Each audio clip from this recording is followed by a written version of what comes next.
My name is Camila. I was 58 years old, and for 3 entire decades, my life was completely intertwined with Zentra Dynamics. I had watched it grow from a chaotic startup with 5 employees in a tiny windowless office into a global multi-billion-dollar corporation with headquarters in 3 countries. I knew everything about that company. The story behind our first major client we ever landed against all odds, the secret handshake deals that saved us during 2 separate economic recessions, and the personal birthdays and anniversaries of our most important partners. I personally trained the young, fiercely ambitious new manager Robert, seeing in him a spark of the passion I once had. I spent years mentoring him, teaching him the intricate, unspoken details of our business and the subtle art of building genuine, lasting client trust. He was always the charismatic, smooth-talking visionary who could light up a room, while I was the steady, experienced hand that quietly worked behind the scenes to ensure everything actually functioned perfectly. We operated from a beautiful, towering 50-story skyscraper that shone brilliantly in the sunlight, a monument to our collective success and hard work. But sometimes, sitting alone in my comfortable but increasingly quiet office, I felt like a relic from a bygone era. A small, persistent voice in the back of my mind whispered that I was becoming invisible, that my decades of loyalty and personal sacrifice were being slowly erased and forgotten in the rush toward the new. I always consciously pushed that troubling voice away, choosing instead to focus on my unwavering loyalty to the company and to Robert, the protégé I still deeply believed in.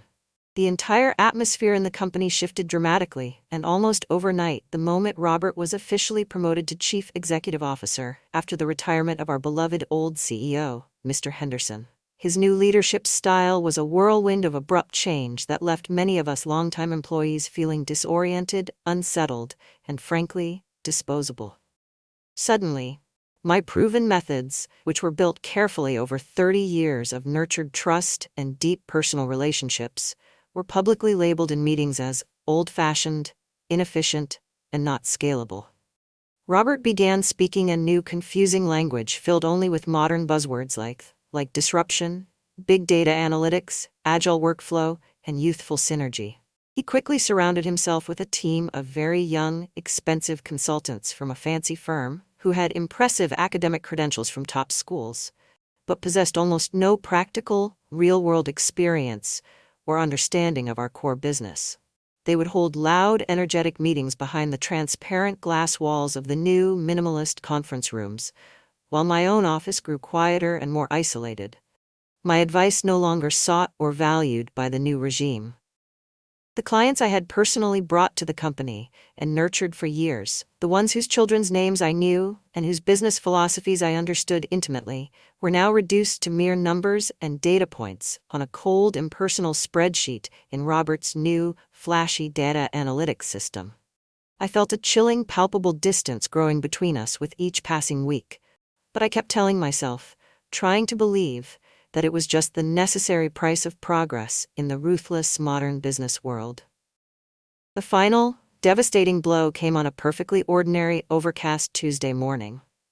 I was formally summoned by his assistant into Robert's magnificent new corner office on the top floor, a space that was at least 3 times the size of my own and decorated with expensive modern art. The room was stunning, with floor-to-ceiling windows offering a breathtaking, unobstructed panoramic view of the entire city skyline. He did not gesture for me to sit in one of the sleek, uncomfortable-looking visitors' chairs. He stood with his back to me for a long moment, looking out at his kingdom, before he finally turned around to face me, his expression unreadable. "Camila," he began, his voice devoid of any warmth or the familiar camaraderie we once shared. "The board and I have completed a thorough, months-long evaluation of our long-term strategic direction. We have unanimously decided to pivot decisively towards a fully digital, agile-first future to stay competitive." He paused, letting the corporate jargon hang heavily in the air between us before delivering the kill shot. "Frankly, you're getting old. Your entire skill set has become obsolete in this new landscape. It is time for you to retire gracefully and make way for fresh, young talent who understand the modern market." The phrase, "getting old," echoed in the silent, spacious, and suddenly oppressive room, each word feeling like a physical punch to my chest, stealing the very air from my lungs and leaving me dizzy. There was no dramatic, humiliating scene with a security guard escorting me out. In a strange way, that would have been easier, more clear-cut. This particular humiliation was quieter, more personal, and because of that, it cut infinitely deeper. Robert simply stood there, his arms crossed firmly over his chest, and watched me with an expression of cold impatience, as I slowly, carefully, with trembling hands, placed my few personal items into a small, sad cardboard box that his assistant had provided. A 30-year career, a lifetime of dedication, early mornings and late nights was reduced to a single framed photograph of my wife and daughter, a favorite, well-worn pen from my father, and a coffee mug that said, "World's Best Mentor" for my team. The long, exposed walk from my office, past the cubicles of my department, to the distant bank of elevators felt like a slow, torturous march through a gauntlet of silent judgment. I could feel the eyes of my junior colleagues burning into my back, the very same people I had personally hired, trained, championed for promotions, and written recommendation letters for. Not a single person spoke a word. Not one person met my gaze or offered a sympathetic smile.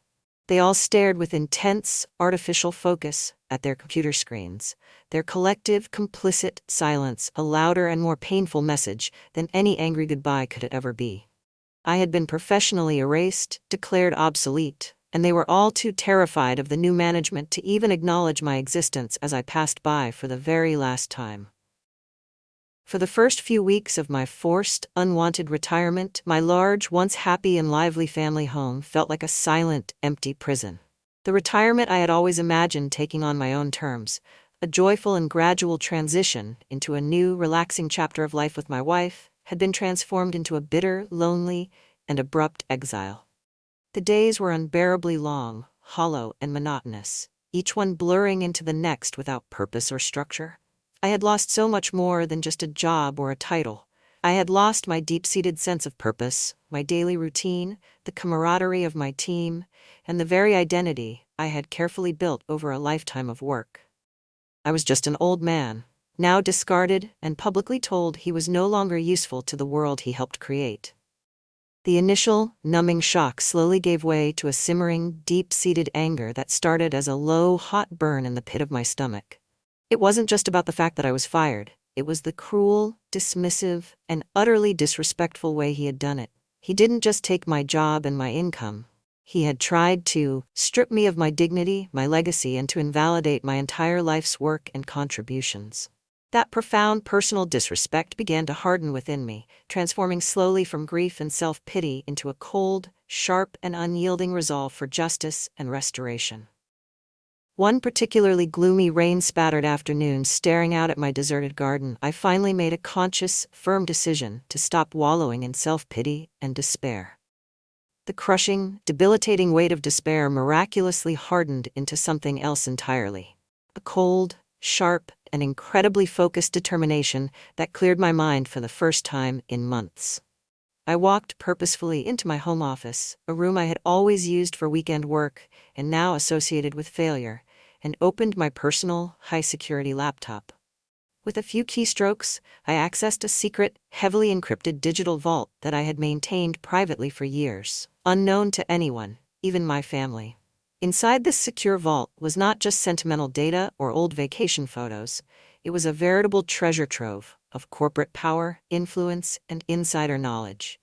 It contained 30 years of meticulous, private client notes, detailing their real personalities, their unspoken fears, their secret business ambitions, and the personal triggers that could make or break a deal. It held confidential records of forgotten handshake deals and gentlemen's agreements that were, in reality, the true, hidden foundation of several of our most major and profitable long-term partnerships. And most importantly, it held a digital little black book of personal, direct cell phone numbers for every major player and power broker in our industry, from retired founders who owed me significant favors to current executives who trusted my judgment and discretion implicitly.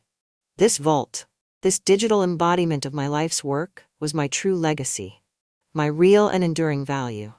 far more valuable than the generic, impersonal gold plaque the company had formally presented to me at my 20-year anniversary party.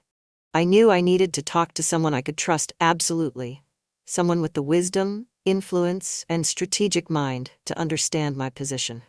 I went to see my old friend, Benjamin, at his spacious, comfortable home.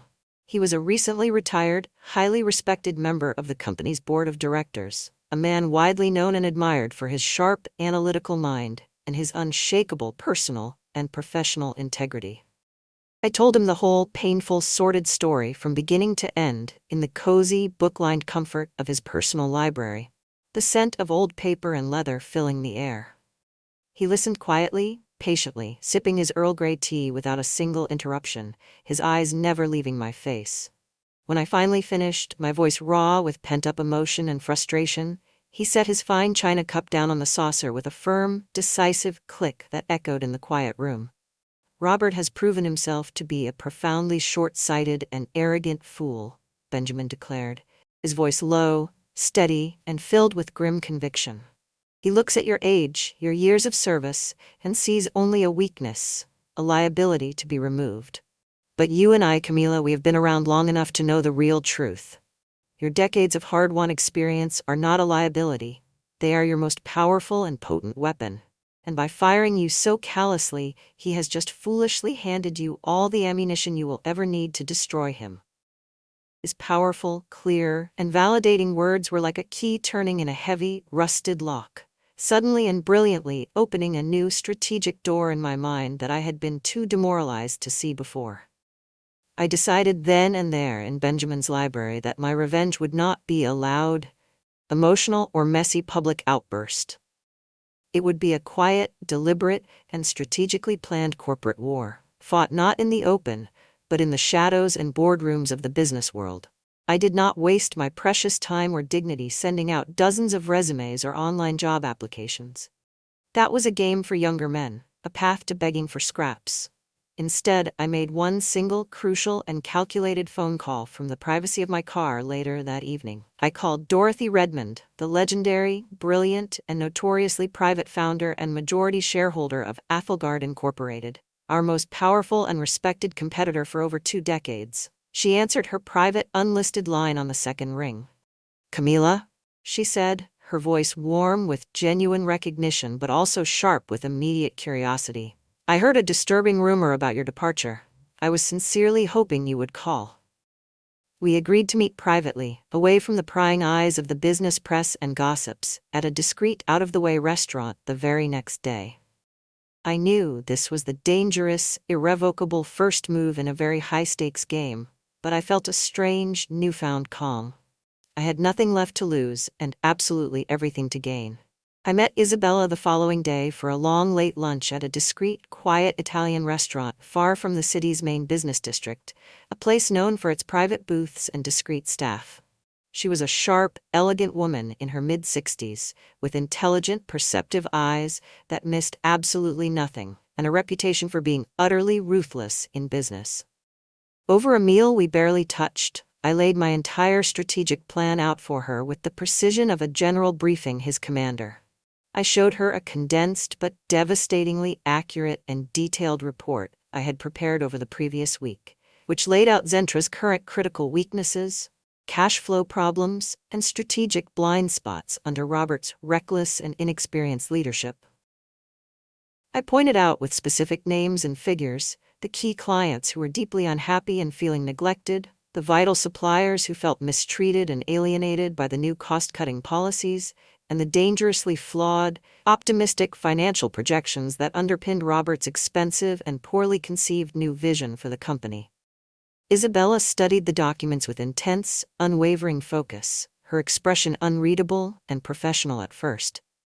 Then, as she absorbed the scale of the opportunity, a slow, knowing, and predatory smile began to spread across her face. "He actually let you go," she said, almost to herself in a whisper of disbelief. "He let the kingdom's own chief strategist, the man who holds all its secrets, simply walk out the door with a cardboard box. His staggering, monumental loss is now my most profound and fortunate gain." A powerful, unshakable, and mutually beneficial alliance was formed in that moment, over the crisp white tablecloth, sealed not with a handshake, but with a shared understanding of victory to come. To execute our complex and ambitious plan effectively from the outside, I needed reliable, trustworthy eyes and ears inside the Zentra headquarters, a source of real-time intelligence. I reached out cautiously to a brilliant young man named Oscar, a talented and ethical data analyst I had personally discovered, hired straight from university, and painstakingly mentored from his very first nervous day on the job. He was still trapped at the company, miserable, demoralized, and increasingly angry under the new, chaotic, and ethically questionable regime. He still believed in me, in the old company values we stood for, and in basic fairness. I sent him a simple, secure message from an encrypted app I knew he also used. "I need your help. Can we talk?" He replied within minutes, his response filled with relief. "Anything for you, Camila. Just tell me what you need. This place is falling apart without you." He willingly, bravely became my secret informant, my ghost within the fortress walls, feeding me a steady stream of internal financial reports, confidential meeting notes, strategy documents, and the true, panicked state of the company's rapidly crumbling finances and morale. With his crucial, real-time and accurate information, my strategic plans became incredibly precise, calculated, and deadly effective. I was now a ghost haunting the very machine I had helped design, build, and maintain for 3 decades, and I knew every single one of its weaknesses. The first part of our master plan was a beautiful, almost poetic stroke of corporate strategy and financial leverage.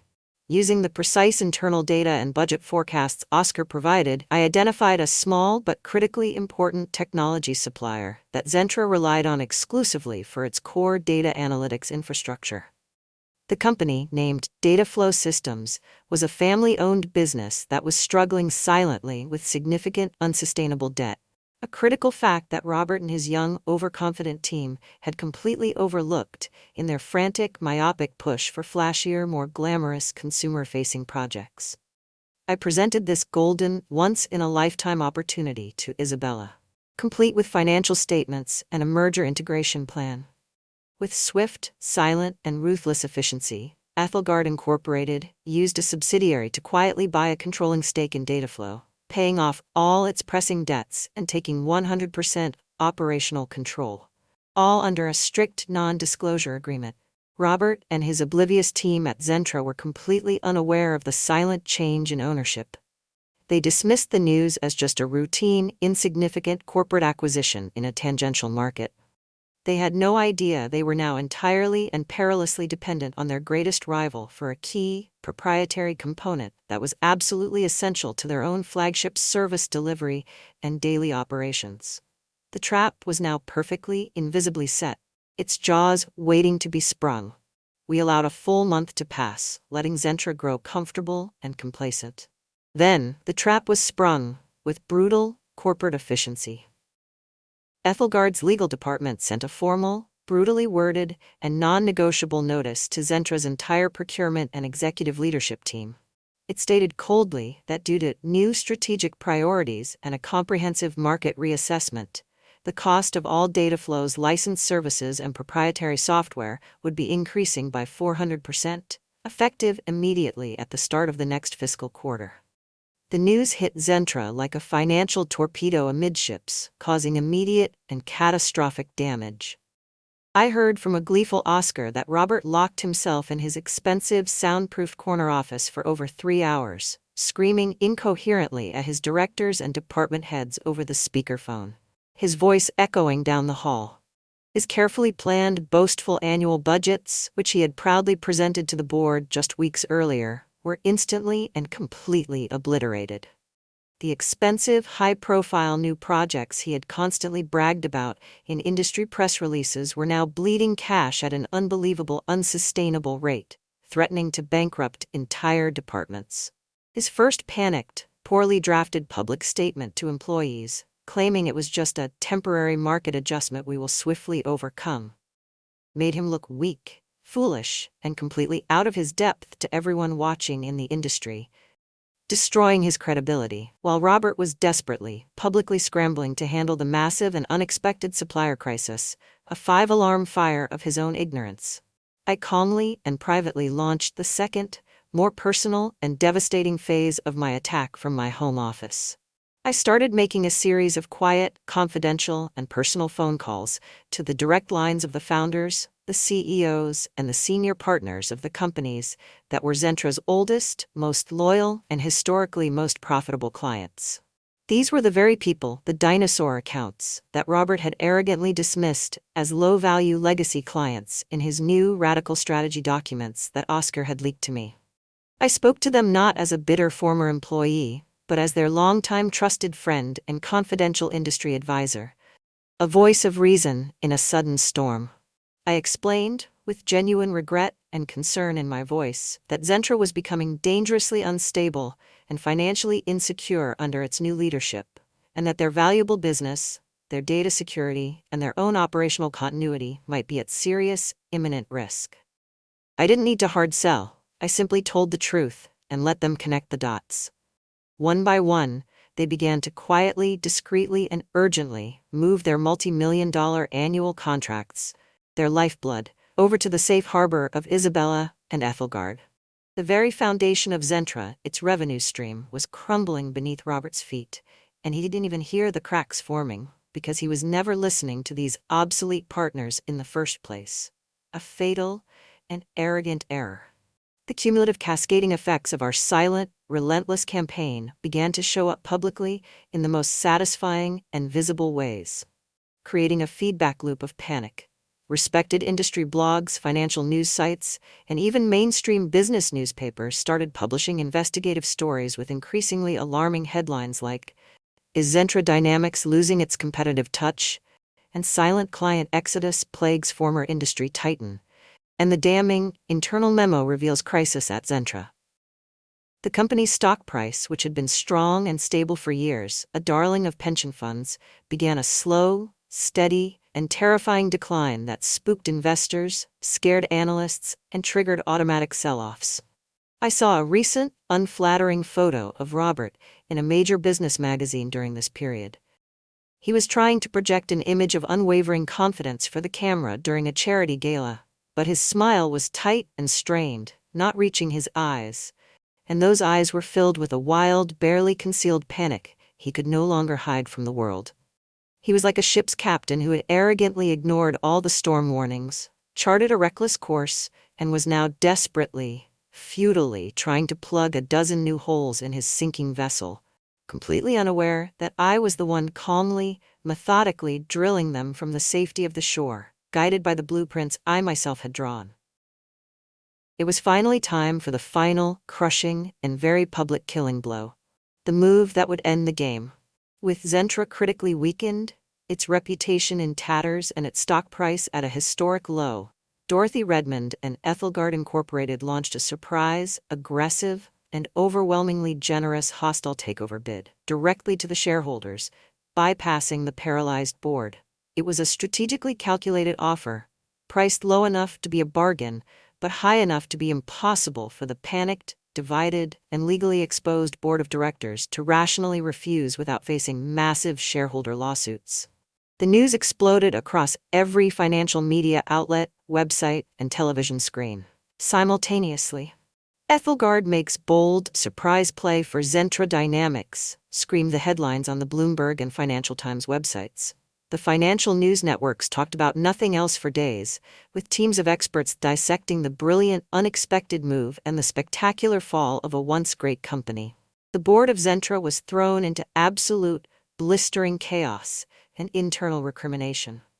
They had trusted the young, charismatic Robert with their company, their investment, and their legacy. And in less than a single, disastrous year, he had driven it straight into the path of a sophisticated corporate predator, leaving them no viable escape route.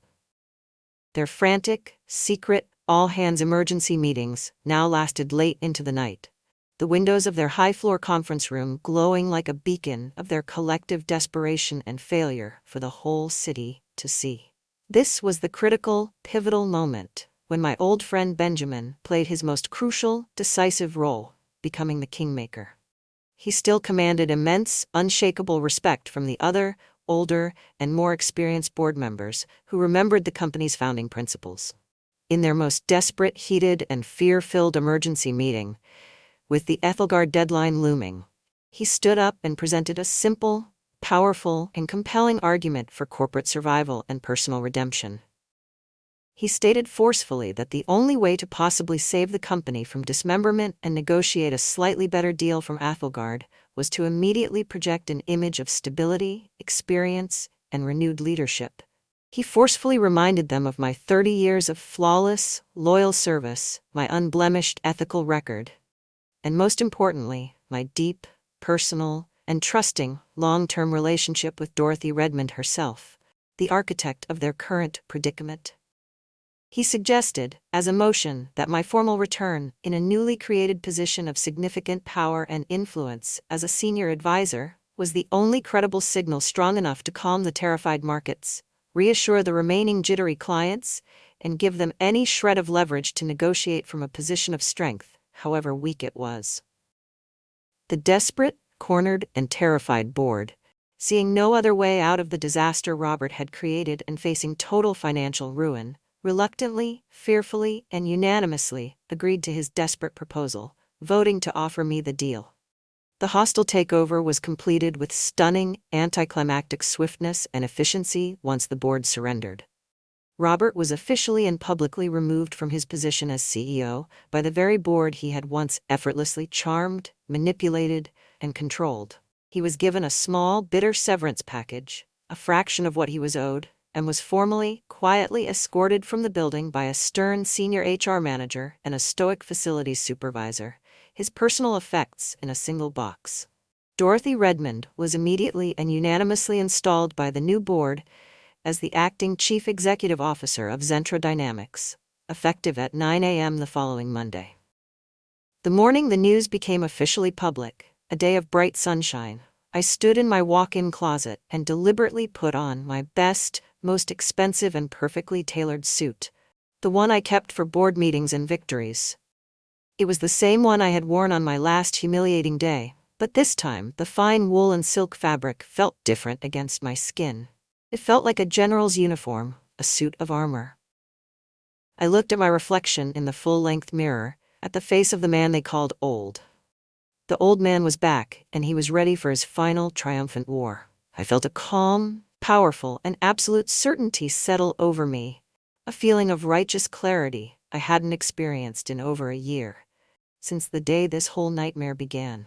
I walked back through the familiar, automatically sliding, polished glass doors of the Zentra headquarters main lobby at 8:55 a.m. that Monday. The same young receptionist who had witnessed my departure months before, her face pale that day, now looked up from her desk, and her eyes widened in pure, unadulterated shock, her hand flying to her mouth. The same junior employees and mid-level managers who had averted their gazes in fear and self-preservation now stared openly, shamelessly, as I passed through the open-plan area, their mouths slightly agape, their conversations dying mid-sentence. The air in the vast office was thick with frantic, excited, and disbelieving whispers that trailed in my wake like a wake behind a ship. I did not look to the left or the right. I did not smile or acknowledge the stares. I walked with a steady, purposeful, and confident stride straight past the now unoccupied reception desk and toward the main executive conference room on the top floor, where Isabella was waiting to address the entire shell-shocked and anxious staff. My heart was not pounding with nervous anxiety or trepidation. It was beating with a steady, thunderous, and powerful rhythm of absolute, hard-won victory. I was not returning to this building to ask for my old job back, to beg for forgiveness, or to seek permission. I was returning to claim my rightful throne and to restore the kingdom to its former glory. The large, acoustically perfect main conference room was packed to capacity with a standing-room-only crowd, and fell into a dead, tense, and anxious silence the moment I entered behind Isabella. Every single employee was there, from the mailroom clerks and interns to the remaining department heads and vice presidents, their faces a complex, swirling mixture of fear, intense curiosity, guilt, and a flicker of newfound, desperate hope. Isabella stood at the front of the room at the sleek lectern, a powerful, calm, and commanding presence that instantly quieted the last remaining nervous murmurs. She welcomed everyone briefly, her voice firm and reassuring, and outlined her clear, confident, and pragmatic vision for the company's immediate recovery, stabilization, and future growth, praising the underlying strength of the people and the brand. Then she paused dramatically, letting the silence build, and looked directly at me, standing calmly and observantly near the entrance, a silent symbol of the old guard. But a vision, no matter how bold or well-intentioned, is nothing without the deep wisdom, the historical context, and the hard-won experience to execute it successfully and sustainably, she announced, her voice clear, strong, and ringing with undeniable authority throughout the silent room. Therefore, my very first official act as your new Chief Executive Officer, ratified by the board this morning, is to create a new, vital, and essential executive position, Senior Executive Advisor to the CEO, with full signing authority and a direct report to me. This person singularly embodies the history, the integrity, the client-first philosophy, and the institutional memory this company was originally built upon and lost its way from. Please join me in welcoming back to Zentra, in this new capacity, Camila. The room hesitated for a split second, processing the shock, and then erupted into sustained, relieved, thunderous, and genuinely enthusiastic applause, a sound of redemption. After the monumental, life-altering meeting concluded, as people filed out in small, buzzing, talking groups, their faces alive with animated discussion, I saw him one last time, a ghost at the feast. Robert was in his old, now barren and soulless office, which was stripped of all his personal touches, his expensive artwork, and his arrogant confidence. He was shoving the last of his personalized expensive pens, a branded stress ball, and a few forgotten files into a cardboard box, the same pathetic, lonely ritual I had been forced to perform months before.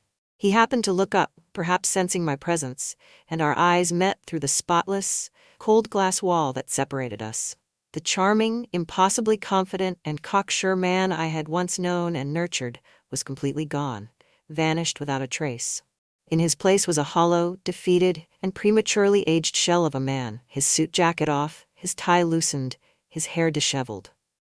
He looked a full 10 years older, the weight of his failure bowing his shoulders and etching new lines onto his face. I didn't smile in victory. I didn't frown in pity or gloat in his misery. I simply held his gaze and gave him a slow, deliberate, and profoundly meaningful nod. It was not a nod of forgiveness or compassion, but one of simple, cold, final acknowledgement. I acknowledged that he now finally, viscerally understood the colossal, historic, and unforgivable scale of the mistake he had made in underestimating me. Then, without a single word, I turned my back on his ruined career and walked purposefully down the hall toward my new, even larger office with the better view, leaving him to the consequences of his own arrogance.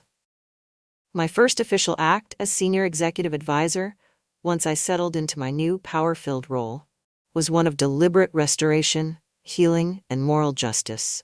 I immediately requested and was granted access to a comprehensive, heartbreaking list of all the older, most experienced, and highest-performing employees Robert had systematically fired, forced out, or pressured into early retirement during his youth movement. I found the very best of them, the legendary project managers who could deliver under impossible deadlines, the client relations experts who knew clients by name and remembered their children's graduations, the engineers with irreplaceable institutional knowledge about our core product architecture. One by one, over the course of a week, I personally called them at home, on their cell phones, often hearing the shock and emotion in their voices when they realized it was me. I apologized sincerely for what had happened to them, for the injustice they suffered, and I officially offered them their old jobs back, with better titles, significantly higher pay, restored benefits, and my personal, public guarantee of respect and value within the new company culture. We were not just rebuilding a company's workforce, we were surgically restoring its soul, its memory, its heart, and its ethical compass. Their gratitude was immense, emotional, and deeply moving, and their loyalty to me, personally and professionally, became absolute and unshakable, forming the core of my new power base. We were a scattered, betrayed family, joyfully and triumphantly taking our home back from a reckless, destructive squatter who had tried to burn it down for insurance money. Under my steady, strategic, and wise guidance, and Isabella's bold, decisive, and forward-thinking leadership, Zentra Dynamics did not just recover from the brink of collapse and oblivion. It entered a new, unprecedented golden age of profitability, innovation, and market dominance. We brilliantly, carefully merged the deep, trusted, personal relationships and quality-focused ethos of the old Zentra with the modern, efficient, technologically advanced firepower and global reach of the Ethelgard Empire, creating a hybrid that was greater than the sum of its parts. Within 2 years, we became the undisputed, most respected, and most profitable leader in our entire industry, a Harvard Business School case study in successful, ethical corporate turnarounds and leadership. I was given an office even larger and more luxurious than Robert's old one, with a breathtaking, commanding view of the river and a direct, private line to the CEO's desk that rang on her command. My advice was not just listened to in meetings. It was sought as the final, definitive word on all major strategic decisions, from multi-million-dollar acquisitions to long-term talent development. The obsolete knowledge, the outdated methods, and the old-fashioned relationship building of an old man were now universally recognized, celebrated, and coveted as the company's single most valuable, rare, and indispensable asset, the secret sauce of our success. The poetic, perfect irony of this was sweeter to me than any traditional victory, any financial bonus, or any professional award I could have ever imagined receiving in my entire career. One quiet, peaceful evening, after a long but satisfying day, I stood on the balcony of my high-rise apartment, a glass of wine in hand, looking out at the glittering, endless city lights that stretched to the dark horizon. I thought deeply, reflectively, about my incredible, unlikely, and transformative journey over the past few years, from the pinnacle of success to the pit of despair and back to a summit higher than I'd ever dreamed. I had not just barely survived being fired, discarded like yesterday's news.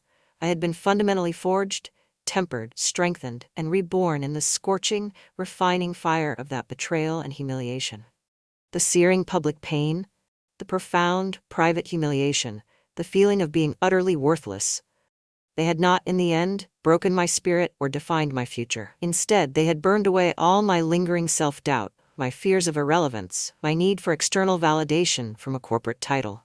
They revealed, like an archaeologist brushing dust from a fossil, a core of immense inner strength, strategic patience, and brilliant, decisive insight I never knew I possessed. Being publicly called old and obsolete was, I realized with crystal clarity, the best and most important catalytic thing that had ever happened to me in my professional life. It forced me to stop, to look in the mirror honestly, and to truly finally realize that my real power was never in my job title, my corner office, or my salary. It was in the 30 years of hard-won wisdom, nurtured relationships, and quiet, observant intelligence I carried inside me all along, a fortress they could not see until they stormed its gates and awakened its garrison. I was, and would always be, unbreakable. I learned the most important enduring lesson of my entire life through this painful, glorious experience. Your true value is never, ever determined by someone else's short-sighted, ignorant, or malicious opinion. It is built, brick by brick, day by day, over many years of consistent hard work, unwavering personal integrity, and the genuine, human connections you build with people when you don't need anything from them. When small-minded, fearful people try to discard you, to label you, to put you out to pasture, they are not making a statement about your actual worth or capabilities. They are loudly, clearly revealing the stark limits of their own ignorance, character, and foresight. True strength is not about being the loudest, most aggressive voice in the room. It is about being the calmest, the most prepared, the most strategically patient, and the most principled. It is about playing a long, complex, multi-layered game that they cannot even comprehend the rules of until it is far, far too late for them to react or recover. And sometimes the greatest and most satisfying revenge is not about getting even in a petty, momentary way, but about rising so high, so gracefully, and so powerfully that they have to crane their necks, shield their eyes, and look up just to see your shadow falling over their ruined plans. If you are listening to my story right now, And someone in your life, a boss, a so-called friend, has made you feel small, useless, outdated, invisible, or replaceable. I want you to hear my voice, to feel my words, and to take this message to heart. Your pain is real, and it is valid. Your anger is justified, and it is a natural human reaction to being deeply wronged and disrespected. But you must not, under any circumstances, let those dark, powerful, corrosive feelings control you, consume you from the inside out, or dictate your future actions in a rash way. Let them fuel you instead. Let them provide the relentless energy, the burning motivation for you to build your own meticulous plan, to gather your own secret arsenal, to fuel your own powerful, personal, and glorious comeback story that is uniquely yours. They might try to bury you under a mountain of their criticism, their doubt, their condescension, and their fear. But you must remember this fundamental truth. You are a seed, full of dormant potential in life, not a corpse. Your time in the dark, feeling alone and buried, is just the necessary preparation, the quiet incubation for your inevitable, explosive growth toward the light. Now is the time to push upward, with all your might, to break through the soil they piled on top of you, and to reach boldly, unapologetically for the sun. Your story is far from over. It has just taken a dramatic, necessary turn. This ending is just the beginning of your greatest, most authentic, most powerful, and most fulfilling chapter. Now go out there into the world, and with a steady heart, a clear mind, and an unbreakable spirit, go write it.